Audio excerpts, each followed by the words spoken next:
Pourquoi moi? Parce qu'en 95, c'était sous les grèves du temps de Juppé.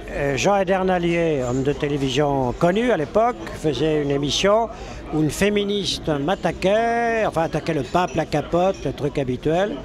Et je la regardais d'un air consterné en disant « bon, vous en êtes encore là ». Et Jacques Vergès s'est levé comme un sbire et a défendu le pape. Alors je suis allé le voir après, je lui ai dit, eh bien, mon cher maître, je vous prenais pour un cobra venimeux, mais vous défendez le pape. Il me dit, ah, vous aviez des préjugés? Et là-dessus, il m'a dit, nous avons des amis communs. Et puis, ça, depuis 1995, nous avons toujours un lien constant d'amitié.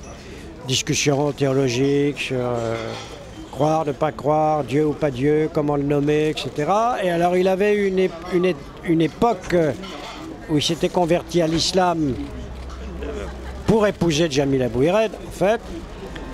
Bon, et c'était une époque dépassée, on va dire.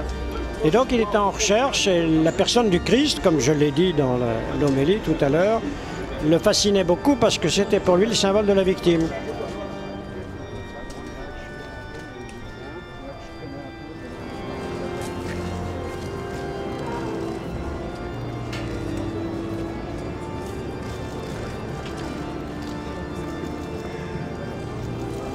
J'ai plutôt aimé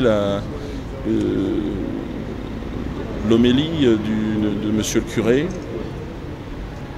J'ai trouvé ça assez intéressant.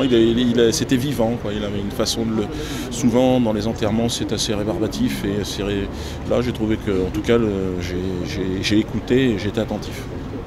C'est vrai qu'il a connu des gens peu fréquentables, mais il n'a pas côtoyé George Bush ni Nicolas Sarkozy.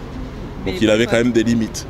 Il avait des limites, je vous l'ai dit, il avait des limites. Pol Pot que George Bush? Ah, certainement, certainement, sans aucun doute.